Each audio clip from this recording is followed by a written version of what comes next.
Olá pessoal, bom dia, tudo bem? Sejam bem-vindos ao Power Morning. É sempre um prazer e uma honra contar com a sua audiência. E hoje a gente está começando um tema novo. Estamos aqui com uma temática nova, uma temática que vai perdurar aí mais 30 encontros. Então é um enorme prazer contar com a sua audiência aqui conosco. E nesse novo tema nós vamos tratar aqui da ideia de superação, ok? Hoje nós vamos mergulhar aqui em histórias de superação na Bíblia e como esses personagens fizeram para conseguir superar grandes e enormes desafios. Obrigado a todos que já estão aí, a Adri, o Alberto, o Bob, obrigado a todos aí, o Manassés, Misael, a Aline, a Cari Costa, Babi Lopes, minha esposa, também está na área, obrigado, Repal. Muito obrigado a todos. E hoje eu vou colocar aqui já o título para vocês para acabar com esse mistério. Hoje aqui eu ainda estava pela manhã hoje meditando aqui. Eu vou mudar aqui. Deixa eu colocar aqui. Pode ser que a gente mude esse título aqui, tá bom?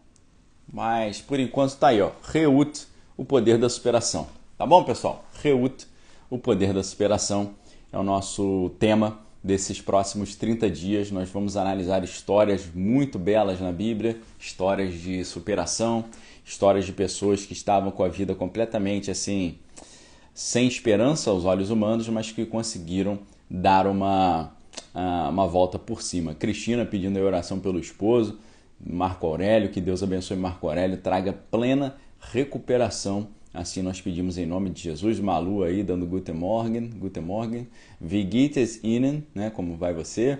E Isabel, obrigado a todos aí que estão conosco. Nós então aí, o nome está um pouquinho diferente, né? Nós temos aí Reut, né? Reut significa companheira, amiga, né? Amiga próxima, aquela que está ao lado, que está ajudando. Misael falando que está lendo Política e Ideologia, o livro lá do Gary Allen, muito legal, valeu. Minha vovó arteira está na área também, muito obrigado. E Eduardo aí dando parabéns pelo dia do pastor, valeu. Então vamos lá. Hoje a gente vai começar com a história de Ruth, né? A gente vai começar com a história de Ruth. E é uma história muito interessante, muito legal. Tenho certeza que vai ser de grande auxílio, né, para todos nós. O livro de Ruth, ele começa assim: no dia que julgavam os juízes, ok? Nos dias que julgavam os juízes, houve fome na terra. E um homem de Belém de Judá saiu a habitar na terra de Moabe com a sua mulher e os seus 2 filhos, tá bom?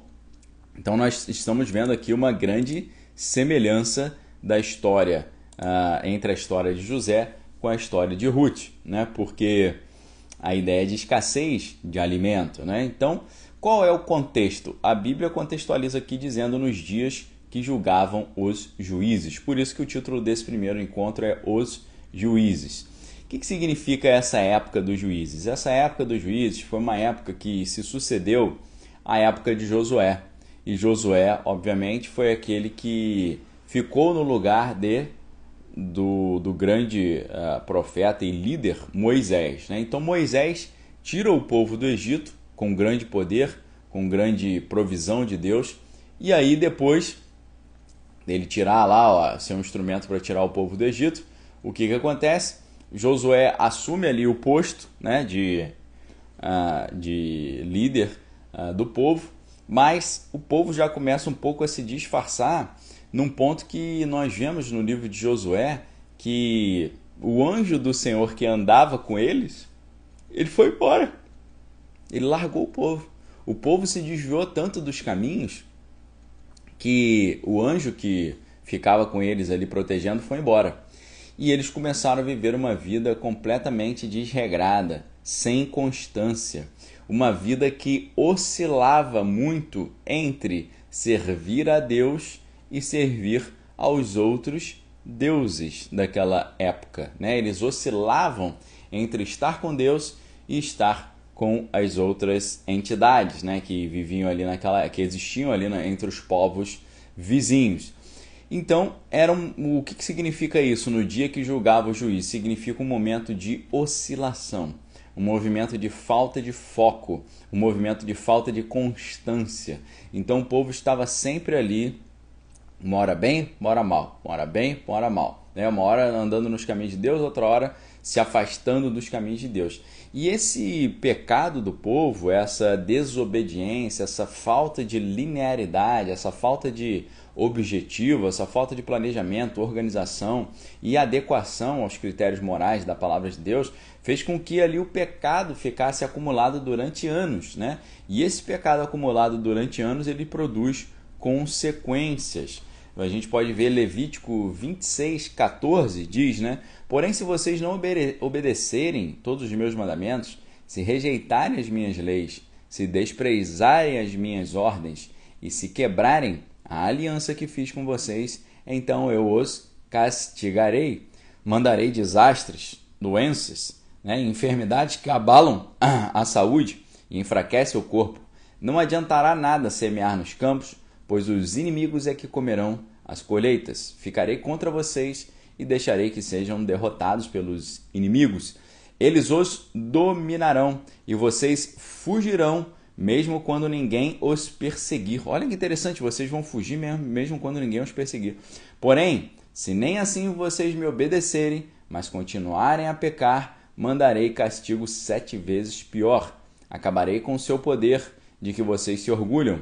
Olha agora que interessante. Não mandarei chuva. O chão ficará duro como ferro. Não adiantará nada vocês trabalharem e se cansarem. Os campos não produzirão colheitas e as árvores não darão frutos. Tá certo? Olha só como é que é sério isso aqui. A gente às vezes olha a Bíblia, né, e faz da Bíblia a nossa caixinha da esperança, né? A gente quer ver na Bíblia só aquilo que interessa aos nossos olhos. Mas a Bíblia é clara quando Deus fala que eu repreendo aqueles a quem eu amo, né? Deus, ele joga com a verdade, ele não fica massageando o ego.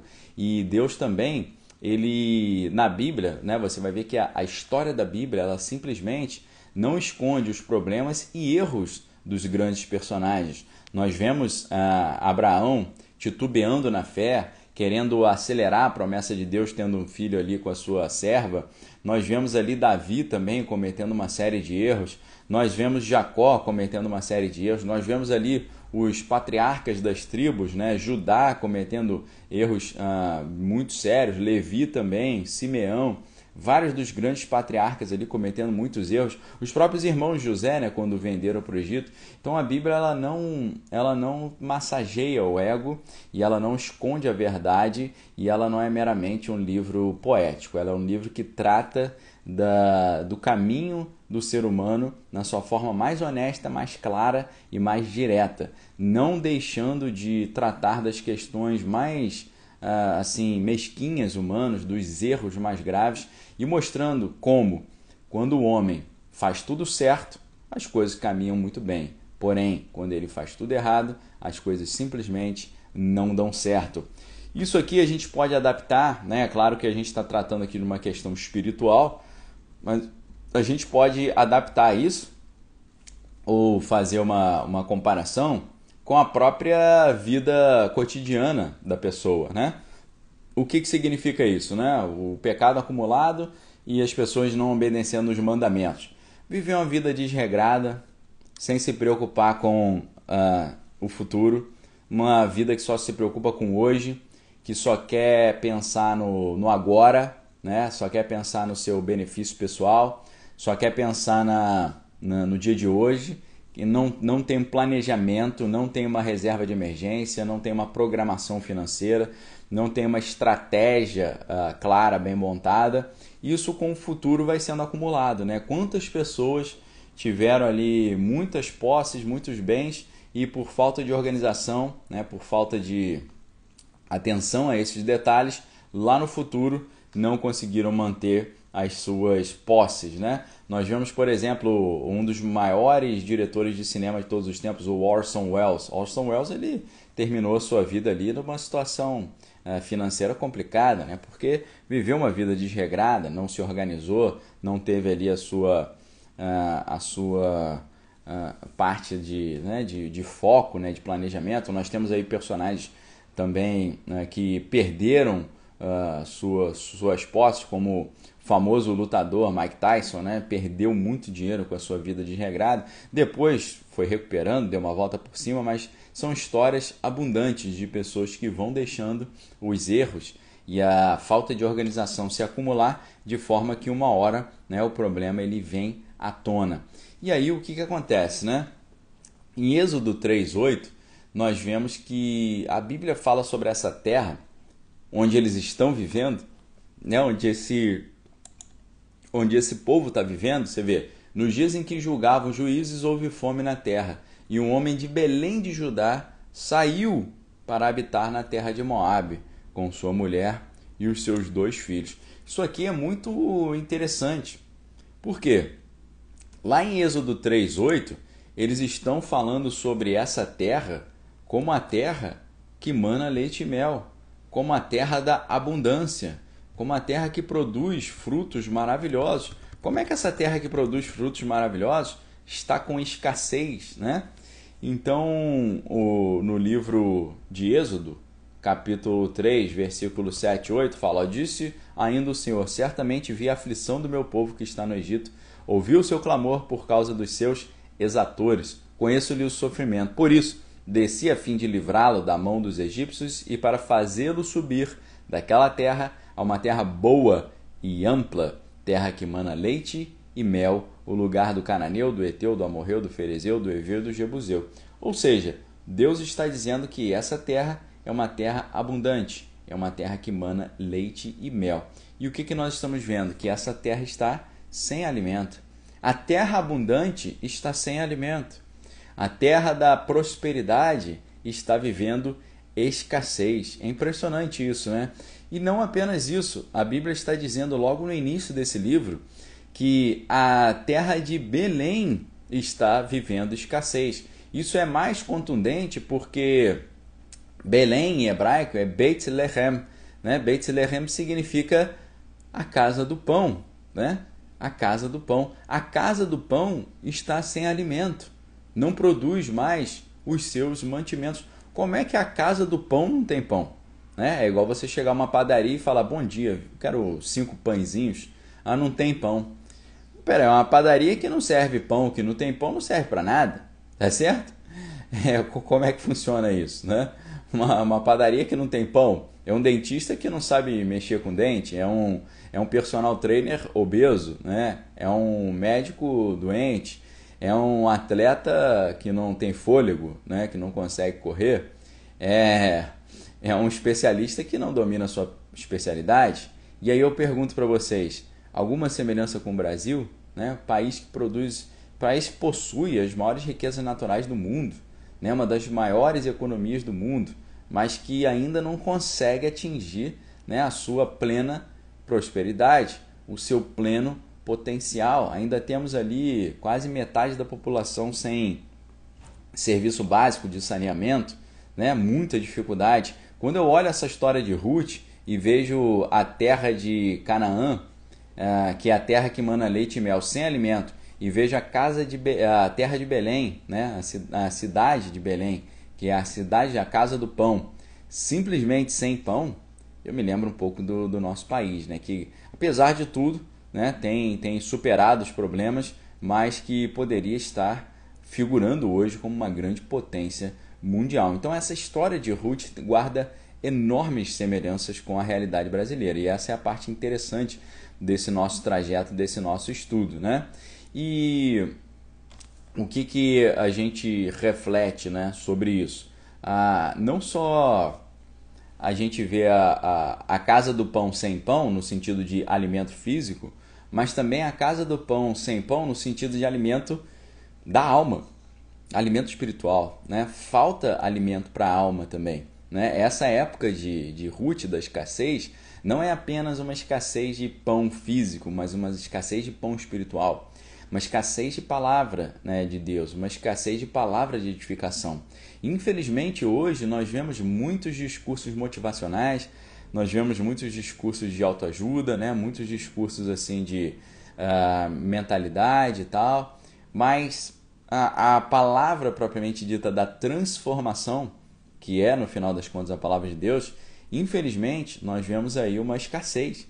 Veja como é que até no meio cristão, a palavra de Deus ali, ela se tornou algo quase que em extinção, né? Tem muita pirotecnia, muita brincadeira, muito malabarismo, mas assim, pouco aprofundamento na palavra. Às vezes você vê, hoje em dia, né, uma coisa muito estranha, você assiste uma preleção, uma pregação, não é citada nem a palavra. A pessoa conta a sua história pessoal, cita exemplos de figuras dos conhecimentos gerais, mas as histórias bíblicas, né, a moralidade bíblica, né, o caráter bíblico, fica ali em 13º ou em último plano. A gente poderia dizer, sem medo de estar errando aqui, que a palavra de Deus em si, ela está em extinção, né? E a gente tem, por exemplo, o Paul Washer, né? O Paul Washer é uma voz profética, né, que denuncia esse tipo de falso evangelho que vem sido pregado, né? Um evangelho que não mergulha na Bíblia, né? Não está diretamente atrelado ao paradigma bíblico aí da verdade. Então, voltando ao livro de Ruth, né, o que acontece? Como a atividade dos juízes não havia conseguido fazer com que o povo retornasse aos caminhos de Deus, acabou sendo enviada ali como uma provação, a gente viu em Levítico, a escassez, né, para refrear a luxúria e os desejos pecaminosos daquele povo, né? E Deus, o que é muito interessante, Deus está aqui preparando a vinda do protótipo do Messias, que é Davi, e Deus está preparando a vida também do protótipo, definitivo, não do protótipo, né, mas do Messias definitivo, que é Cristo, né? Deus está confeccionando o ungido, o Messias, o Salvador, que resolveria definitivamente aquele problema, né? Esses momentos de grande escassez são momentos assim também que anunciam a chegada de um enviado de Deus, né? Um sinal de que o Messias está prestes a aparecer, né? Foi assim no Egito, quando o povo estava ali na situação mais difícil, Deus enviou Moisés, né? Quando o povo estava precisando muito de um líder ali que os conduzisse para uma vida mais correta, Deus enviou Davi, né? Então, quando até mesmo na casa do pão não existe alimento, quando nas igrejas, né, não tem muitas vezes ali o maná da palavra de Deus, não há nutrição, né? Mas está prestes a aparecer aí um enviado que vai tentar mudar essa questão, né? Davi é o eminente ali precursor desse Messias, né? E como a Bíblia diz, o Messias teria que sair de Judá, né? Como está escrito em Gênesis 49:10, o cetro não se arredará de Judá, nem o bastão de entre os seus pés, até que venha Siló, a ele obedecerão os povos. Então a Bíblia diz que de Judá sairia aquele que ia reinar sobre toda a terra, né? Jesus sai de Judá e sai de Belém, Davi sai de Judá, Davi sai de Belém. Quando a gente está vendo a história de Ruth, nós estamos vendo o protótipo da criação do rei ungido Davi e do rei ungido Messias, o Cristo. Porque, já dando um spoiler aqui para vocês, Ruth é ascendente, né, ancestral, não só de Davi, mas de Cristo também, apesar de ser uma mulher estrangeira, apesar de não ser da casa de Israel. Então, é muito interessante que nesse momento da Bíblia, né, a Bíblia deixa de falar sobre as outras tribos que eram famosas e estavam sendo muito bem faladas, né? A tribo de Dan, a tribo de Efraim, a tribo de Benjamim, e a Bíblia se volta à tribo de Judá, né? Porque Deus está querendo mostrar que as profecias antigas, ancestrais de Gênesis 49, estariam prestes a serem cumpridas aqui, né? Então, Deus está buscando, nesse momento da história de Ruth que a gente está lendo, Deus está buscando uma mulher na tribo de Israel que fosse digna de gerar o Messias, né? Uma mulher que fosse digna de ser uma das precursoras do Messias. Mas, ao que tudo indica, ele não encontrou ali essa mulher, né? O que acontece? Ele faz com que, por meio dessa escassez, Noemi busque Ruth na terra dos Moabitas, tá certo? Então, o que nós estamos vendo aqui para você ter esse primeiro insight da superação aqui, né?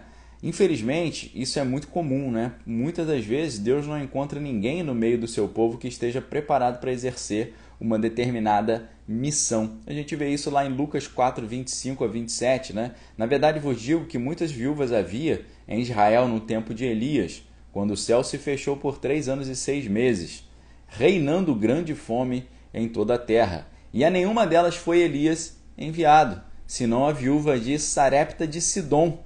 Havia também muitos leprosos em Israel no dia do profeta Eliseu, e a nenhum deles foi purificado, senão Naamã, o sírio. Olha que interessante, né? Na época de Elias, ele foi enviado a dar provisão não para o próprio povo de Deus, mas para a viúva de Sarepta em Sidom, né? Sidom é a terra dos fenícios. E também Eliseu não curou ninguém ali na terra de Judá, mas curou o sírio, né? Naamã. Isso é muito triste, mas é uma realidade hoje, né? A Bíblia diz que a seara é grande, né? Mas poucos são os trabalhadores. Deus está buscando homens e mulheres valorosos nos lugares mais inesperados, porque as pedras estão clamando, né? Nós já havíamos visto isso acontecer na Bíblia, quando uma mulher chamada Raabe, que era de Canaã, né? Uma mulher estrangeira que não era parte do povo de Deus, ela se torna uma mulher valorosa aos olhos de Deus. E o que Deus estava procurando nesse momento não era meramente uma mulher para gerar o Davi, gerar o Messias. Deus estava procurando uma amiga. Lembrem que quando Deus falava com Abraão, ele foi chamado de amigo de Deus. É muito diferente, né? Jesus usa esse termo, Jesus retoma essa ideia, né? Jesus, no Novo Testamento, tem uma passagem muito famosa que ele diz: não vos chamo mais de servos, mas agora vos chamo de amigos, porque o servo não sabe o que acontece dentro da casa do seu senhor, mas o amigo sabe. Então, Deus não está procurando mais aqui um servo ou uma serva, Deus está procurando uma amiga.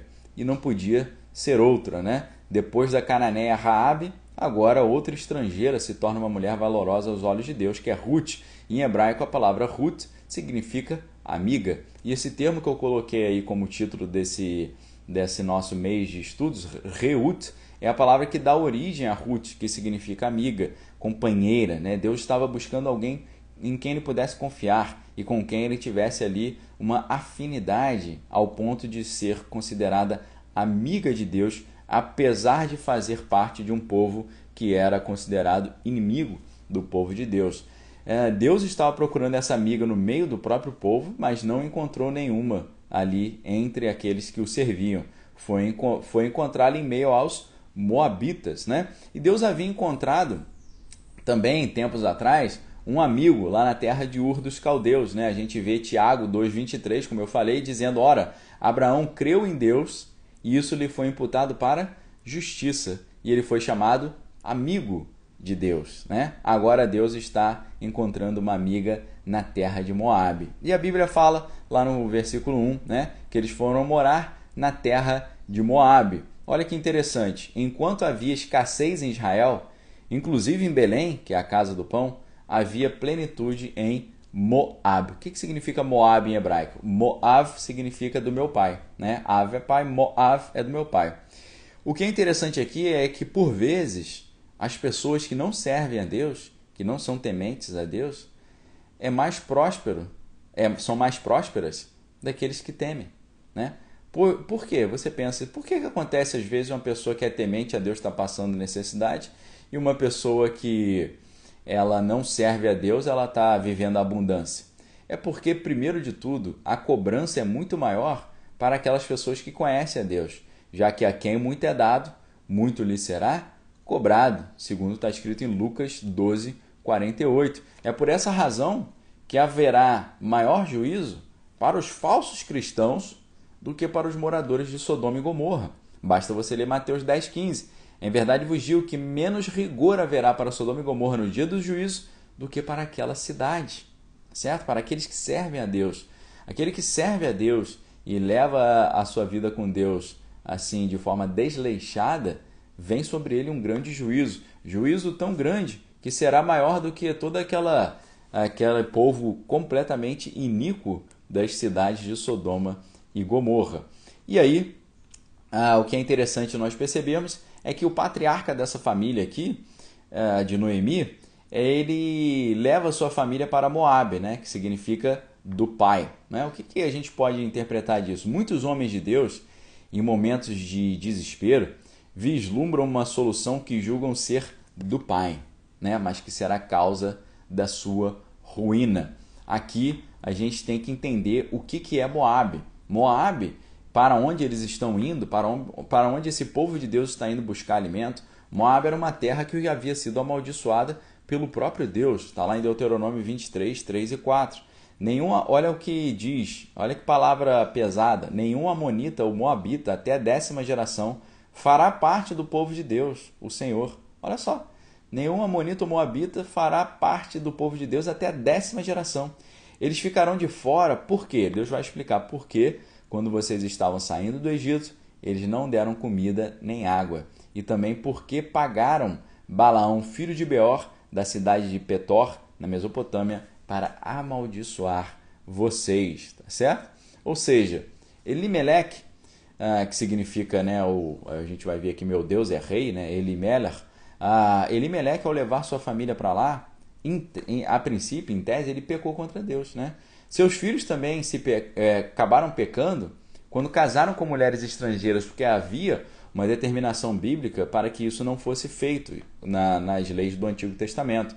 Segundo Deuteronômio 7:2, diz: o Senhor entregará esses povos nas suas mãos, e vocês os atacarão e destruirão completamente. Não façam nenhum acordo de paz com eles, nem tenham pena deles.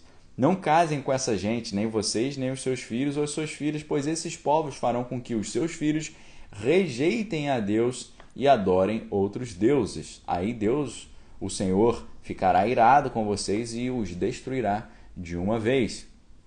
Ou seja, a Bíblia diz em Romanos 6:23 que todos pecaram, né? Todos pecaram, né? E o salário do pecado é a morte, a consequência do pecado é a morte. E aí, o que acontece? É o que vai acontecer aqui, né?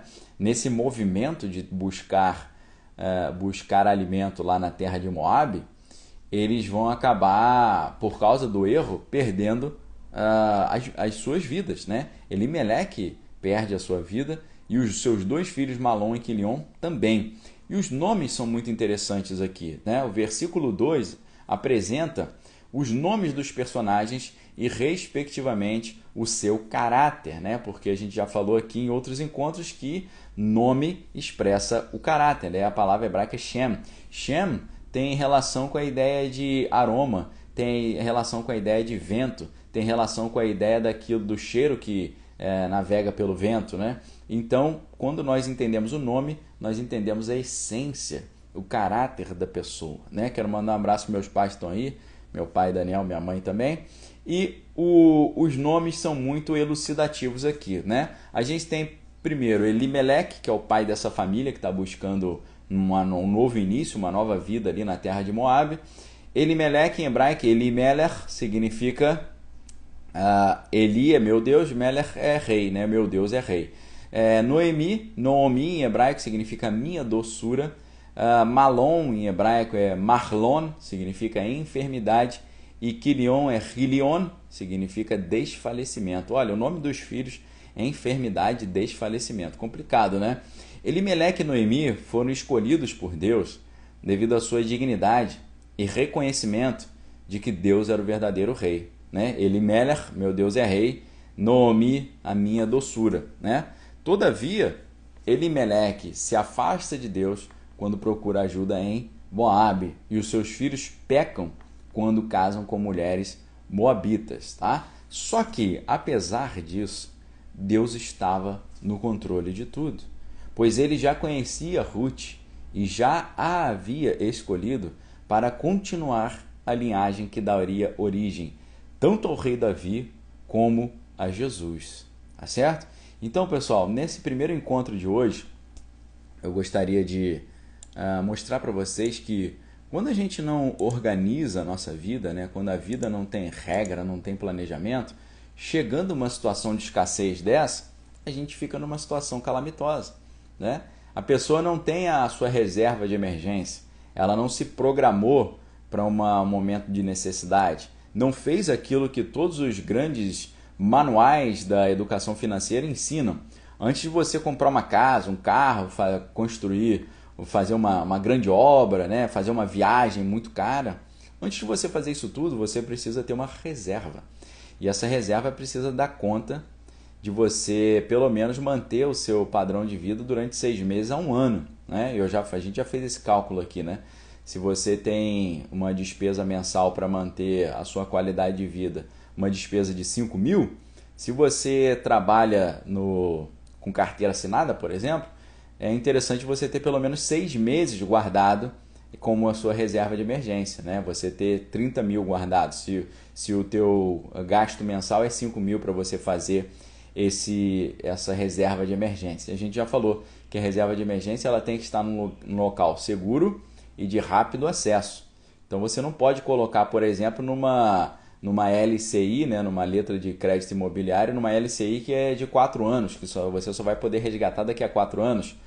Então você tem que colocar num lugar que seja seguro e de fácil acesso. Então você tem que colocar num lugar que você possa resgatar rapidamente. Tradicionalmente as pessoas ensinavam, né, que esse local deveria ser, por exemplo, Tesouro Selic, onde você pode pedir um resgate no dia seguinte.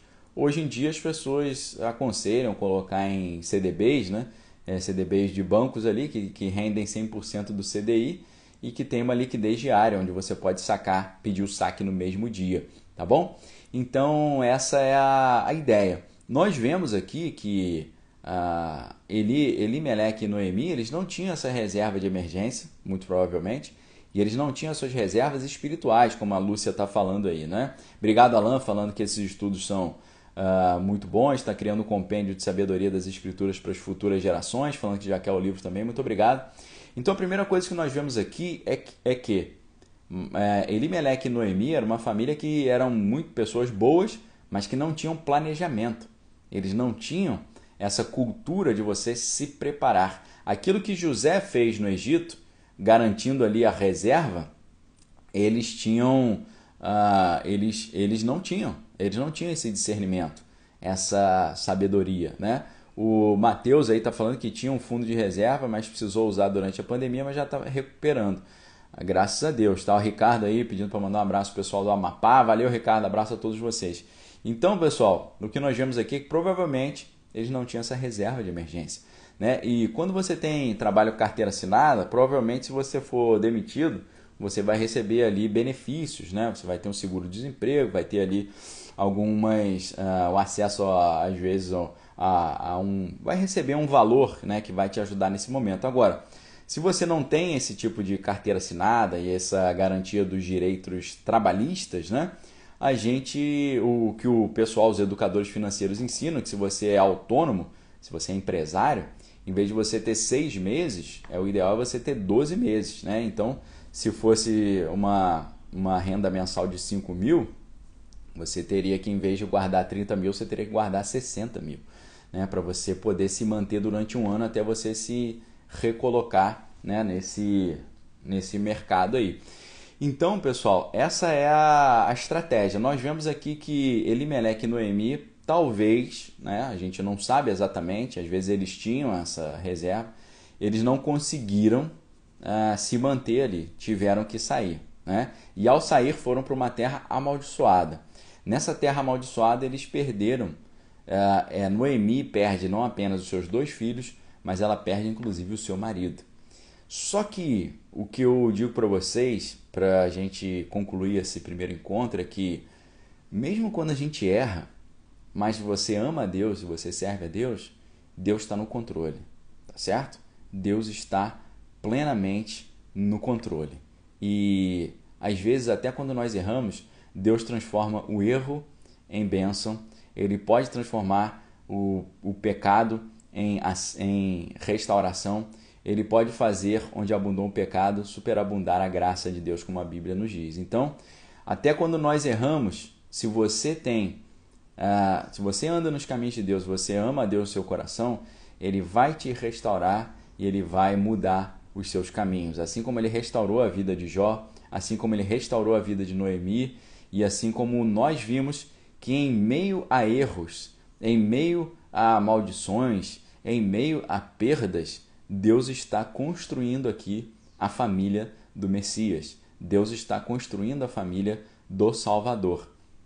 Não importa se a sua família tem muitos problemas, não importa se a sua família é desregrada, não importa se a sua família tem pessoas que têm problemas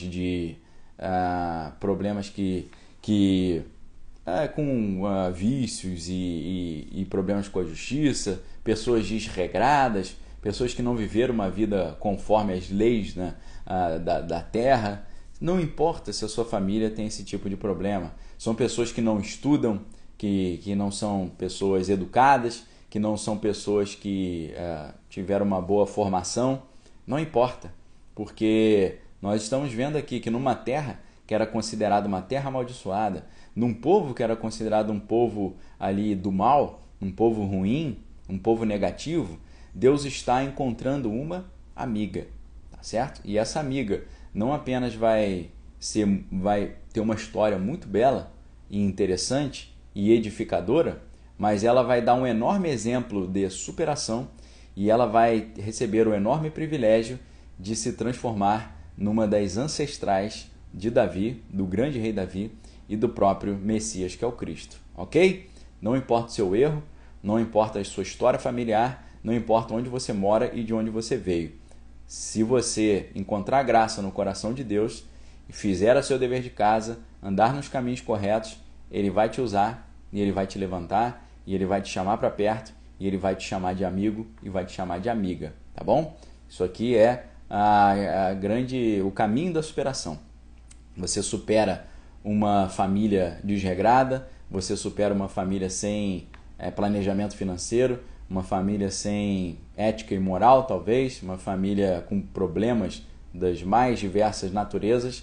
Você supera isso tudo quando você entrega os seus caminhos a Deus, confia nele, e a Bíblia diz que quando você faz isso, o mais ele fará, tá certo? Confia nele, entrega o seu caminho ao Senhor, confia nele, e o mais ele fará. O Davi está lembrando aí, o David, né, que os moabitas são descendentes de Moabe, né, que era filho de Ló, fruto de uma relação incestuosa com a filha, né? Por isso também um povo ali que recebeu essa pecha, né, de maldição, né? Uma família incestuosa e um povo depois que não tratou bem o povo de Deus, porque se recusou a dar comida e água quando eles estavam mais necessitados.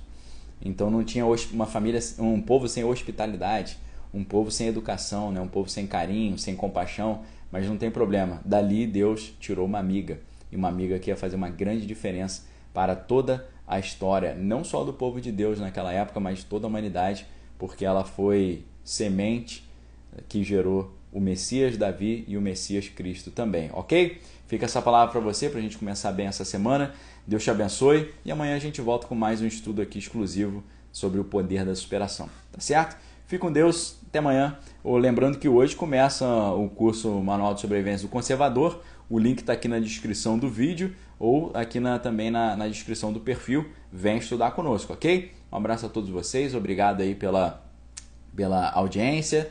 Um abraço para a Gisele, para a Malu, para a Adriana, para a Márcia. Obrigado aí a todos, Davi. Fiquem em paz, amanhã a gente continua aqui, a gente vai mergulhar muito no hebraico, a gente vai mergulhar muito nessa história de superação, vai ser bem legal, tá bom? Mauricinho aí falando, oremos pela misericórdia das nações, amém, em nome de Jesus. Um abraço aí, Luciana, Ana Cláudia, Anne, Tairine, Deus abençoe vocês, até amanhã.